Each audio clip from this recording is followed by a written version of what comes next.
My next guest tonight was a writer and producer on some shows you might know called Seinfeld and The Late Show with David Letterman. Now he hosts Car Matchmaker on the Esquire Network. Please welcome Spike Feresten.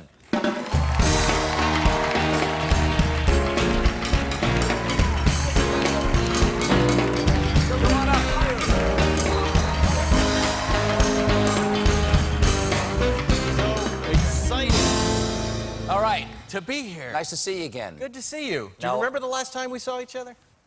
The last time you and I saw each other was... The Dana Carvey show. Right. There was a show on ABC that people don't know called The Dana Carvey Show in 1996. It's, you were a writer on the show. I was a writer on the show. And I was a writer, too, on the show. Yeah, I shared an office with you and another Steve. His name was... Steve Carell. Steve Carell, that's right. That's right. Together. Steve Carell. You weren't there for the whole thing, but you were there for a few chunks. I came in to clean up the mess after that first sketch you guys had. It was only on for 7 episodes. 6 episodes. No, we were on for 7. 7? We did 8. The 8th one was never broadcast. Okay, that was the magic one. That's what would have saved the show. I think I was in that episode. I had a day job at the time on Seinfeld. Right. You wrote Soup Nazi. I wrote the Soup Nazi. That's right. Thank you. Thank you very much. But when the Dana Carvey, and I came to write on Dana Carvey because I loved what you guys were doing. I couldn't believe that that was on television. Neither could ABC. No. And I remembered the day the show was canceled, I thought, God, there are these two guys, Steve Carell and Stephen Colbert, are the nicest, funniest guys, but they're going to be squeegeeing windshields out by the Lincoln Tunnel at the end of this. It's over. It's over. Their career is done. We had our shot and it didn't work. Yeah, I was really worried about you.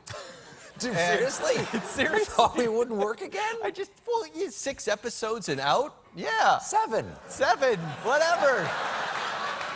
But I'm so happy to see you here. It was a fun show. There was amazing people on that show. It was Louis C.K., Robert Smigel, you, Dana, me, Steve Carell. Charlie Kaufman. Right. Yeah. Rob Carlock from like 30 Rock and Kimmy Schmidt. It was an amazing group of people, and it didn't matter. No.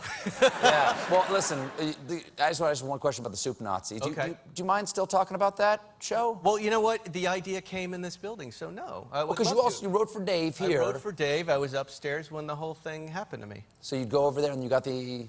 So CBS actually owns that idea, is what you're saying. Yes, it's their property. No, I didn't write the idea there. There's a lawyer out there who agrees with us, by the way. Careful. It was 20 years ago. But we used to go every day to the Soup Nazi. There was a real Soup Nazi on 55th and 8th, and we would get He wasn't really a Nazi. He was... Well, yeah, that's how I was introduced to him. He was a jerk. He was a misogynist a little bit. You had to order your soup correctly, or he would kick you out of the line and say, no soup for you. Have you been back?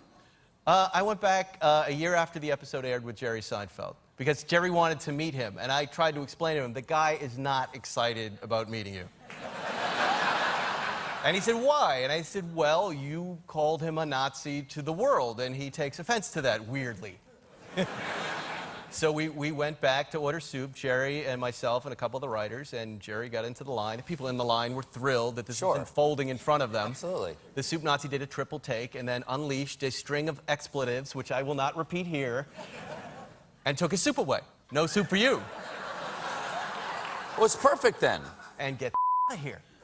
It was uncomfortable. I mean, he screamed. So what he doesn't know is later that day, Jerry came back with his girlfriend at the time, sent her out of a town car and got the soup, and was able to eat the soup finally. So he beat the Soup Nazi at his own game. Wow. Yeah. So the new show is called Car Matchmaker on the Esquire Network. Yes, sir. So what's the point of the show? What do you mean by Car Matchmaker? Car Matchmaker is a show where I use, I've been a car guy for a long time, and I've worked for a couple, Letterman and Seinfeld, and, if you're the car guy in your neighborhood, you help people find cars. So this show is just a natural extension of that. Someone comes on the show, I show them 3 options, and they pick one. You actually, did you help someone find the mystery machine? I drove that in the first season. Here's a funny story about that. I drove by a pot dispensary, and a stoner came running out, and he was like, no way, man, the mystery machine, wait here. Was it Kevin Smith? It was Kevin Smith. How about this? What is that? Who are you matching to? What is this car? That's a BMW Sept 300. It's a little bubble car. Those are very popular in Europe. And this is, you got this for Shaq? Who would you put in this? No, it's like driving a refrigerator. It doesn't work. But it's a guy who collects micro cars, little cars. Okay. And this is. Oh, it's one of my A favorites. German police car. Yes, from 1979. I own that car now. You know, that's my little weekend fun car with my boys. Do you have a favorite car that you've matched somebody with?